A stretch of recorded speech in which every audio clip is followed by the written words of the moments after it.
माँ चंद्रघंटा की पूजा नवरात्रि की तृतीय तिथि पर हमें किस प्रकार से करनी चाहिए।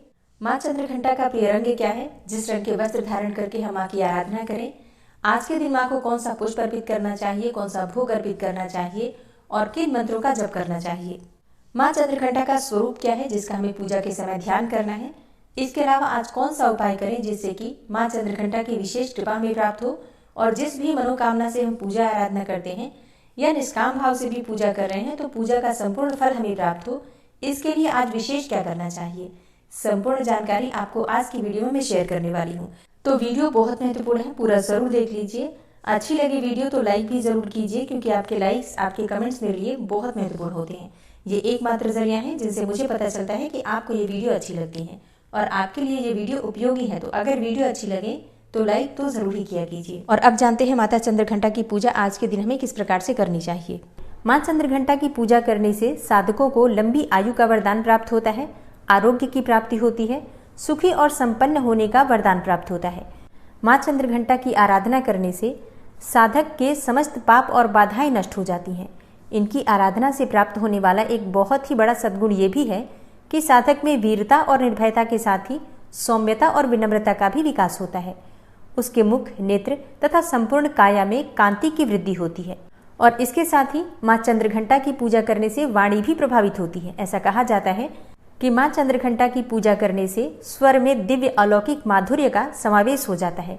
तो जिन लोगों को क्रोध बहुत आता है या फिर वाणी में मधुरता चाहते हैं, अपने व्यक्तित्व में आकर्षण चाहते हैं, उन्हें विशेष रूप से माँ दुर्गा के तीसरे स्वरूप माँ चंद्रघंटा की पूजा जरूर करनी चाहिए। और अब जानते हैं कि माँ की पूजा विधि क्या है। देखिए, पूजा की विधि बिल्कुल वही होती है। सुबह आपको जल्दी उठना है, नित्य कर्मों से निवृत्त होकर भगवान सूर्यदेव को जल दीजिए। फिर अपने घर के मंदिर में या फिर जहाँ पर भी आपने माँ की चौकी लगाई है वहाँ पर आ जाइए। सभी देवी देवताओं को अपने दोनों हाथ जोड़कर प्रणाम कीजिए। इसके बाद एक शुद्ध आसन डालकर चौकी के पास आपको बैठना है। फिर जल से शुद्धिकरण कर लीजिए, अपने ऊपर जल छिड़क लीजिए। जो भी पूजा की सामग्री है, पूजा की सामग्रियों पर जल छिड़क लीजिए। चौकी के आसपास शुद्ध जल का छिड़काव कीजिए या फिर आप चाहें तो गंगा जल का भी छिड़काव कर सकते हैं। शुद्धिकरण करने के बाद अपने सामने शुद्ध घी का एक दीपक प्रज्वलित कीजिए। दीपक प्रज्वलित करने के बाद आपकी पूजा प्रारंभ हो जाती है। सबसे पहले भगवान गणेश का पूजन करना है। पंचोपचार विधि से धूप, दीप, अक्षत, पुष्प और भोग थोड़ा सा लगा दीजिए और फिर इसी प्रकार से कलश देवता का पूजन करना है। अगर आपने नवग्रह मंडल स्थापित किया है चौकी पर तो उनकी भी पूजा इसी प्रकार से पंचोपचार विधि से की जाएगी। और इसके साथ ही अगर आप षोडश मातृका भी चौकी पर बनाकर पूजा कर रहे हैं तो उनकी भी पंचोपचार विधि से आपको पूजा करना है। और अगर आपने ज्वारे बो रखे हैं तो जवारों पर भी आपको अक्षत, पुष्प, धूप, दीप इत्यादि अर्पित कर देना है। तो बस पंचोपचार विधि से सभी देवी देवताओं को आप धूप दीप दिखाकर पूजन कर लीजिए। इसके बाद माँ भगवती दुर्गा की पूजा प्रारंभ होगी। तो जैसे आज नवरात्रि का तीसरा दिन है, मतलब माँ चंद्रघंटा की पूजा हमें करनी है, तो सबसे पहले माँ चंद्रघंटा का ध्यान करना है। अब अगर आपके पास माँ चंद्रघंटा की मूर्ति या फिर फोटो है तो आप उनकी पूजा कर सकते हैं। अगर ऐसा नहीं है तो माँ दुर्गा की जो प्रतिमा या फोटो या मूर्ति हम अपने घर में स्थापित करते हैं, उन्हीं का स्वरूप सभी देवियाँ हैं, उन्हीं में हम सबका ध्यान करते हैं। अपने हाथ में पुष्प लेकर माँ चंद्रघंटा के स्वरूप का ध्यान कीजिए।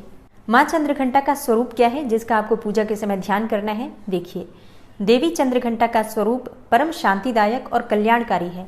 माँ चंद्रघंटा की सवारी बाघ है और माँ चंद्रघंटा के शरीर का रंग स्वर्ण के समान चमकीला है। इनके मस्तक में घंटे के आकार का अर्धचंद्र विराजमान है, इसलिए इन्हें चंद्रघंटा कहा जाता है। इनकी 10 भुजाएं हैं और इनके सभी हाथों में अलग अलग शस्त्र विभूषित हैं। इनके गले में सफेद फूलों की माला सुशोभित रहती है। इनकी मुद्रा युद्ध के लिए उद्यत रहने वाली है।